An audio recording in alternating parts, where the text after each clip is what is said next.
اللهم صل وسلم وبارك على سيدنا محمد وعلى اله وصحبه اجمعين. معكم ولاء ودي قناه كيكات وحلويات. النهارده هنعمل تورتيه مقاس 22، هنعملها شوكولاته وهنعملها في الصينيه المدوره. عايزه اقول لكم ان التورتيه دي عمل مشترك بيني وبين صاحبتي، يعني انا هعمل جزء وهي هتكمل بقيه الفينش، لان التورتيه دي مطلوبه بعجينه السكر، تتغلف كلها عجينه سكر، وطبعا انا مش يعني مش بعمل عجينه سكر كويس لغايه ما اتعلمها يعني. وهي قالت لي ان شاء الله هتمشي معايا خطوه خطوه لغايه ما اقدر يعني اطلع تورتايه بالشكل اللي هي بتقدر، اللي هي بتعمله. بصراحه هي الله اكبر عليها، يعني بروفيشنال جدا في الموضوع ده. المهم يعني عشان ما اطولش عليكم، احنا حطينا 5 بيضات وحطينا معلقه من المحسن، معلقه محترمه كده وزنها 30 جرام، وحطيت نص كوبايه من السكر، وحطيت كوبايه الا ربع من الميه، وحطيت رشه الفانيليا، وحطيت الدقيق 250 جرام من الدقيق، وحطيت معلقه صغيره من البيكنج باودر. يعني حطيت المقادير كلها على بعض وابتديت اضرب كده. هقول لكم المقادير تاني: 5 بيضات، حجم البيض يكون كبير ويكون ساقع من التلاجة، عليه كوبايه الا ربع من الميه ونص كوبايه من السكر، وعليه معلقه وزنها حوالي 30 جرام من المحسن، ورشه الفانيليا.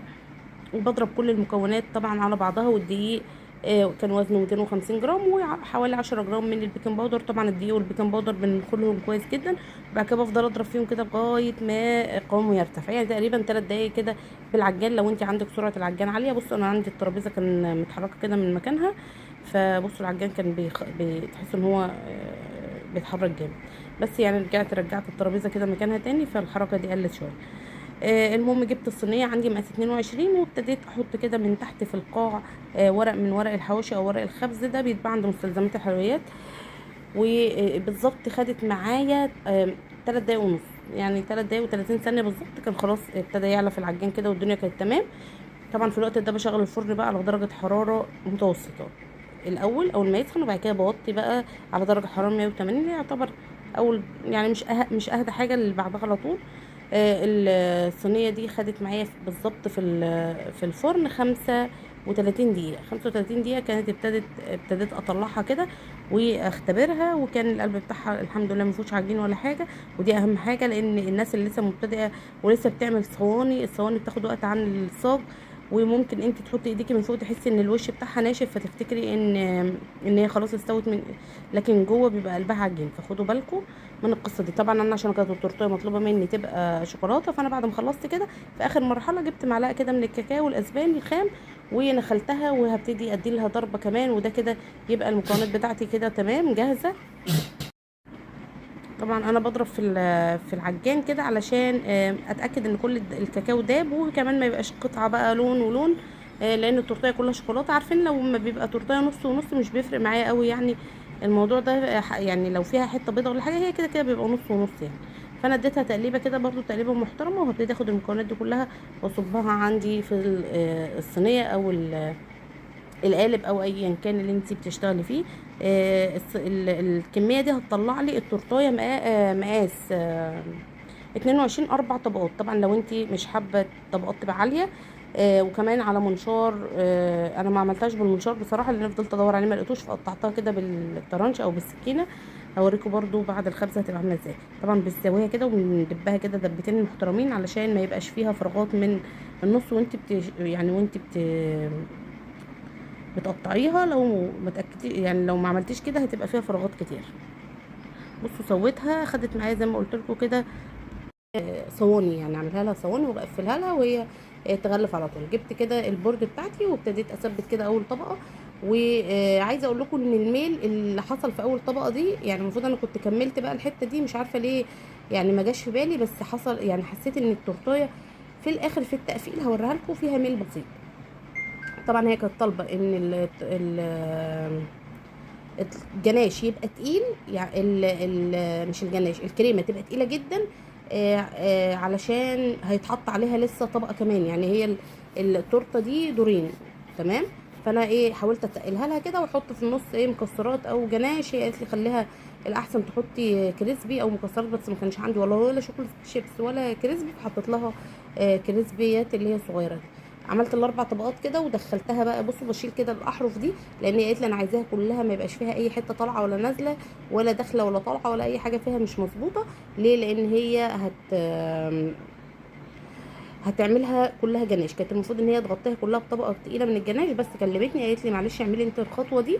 فانا دخلتها التلاجة، فضلت عندي يومين على فكره، يعني انا بعد ما خلصت كده سبتها في التلاجة عندي يومين على ما هي كلمتني قالت لي نعمل بقى الموضوع بتاع الجناش.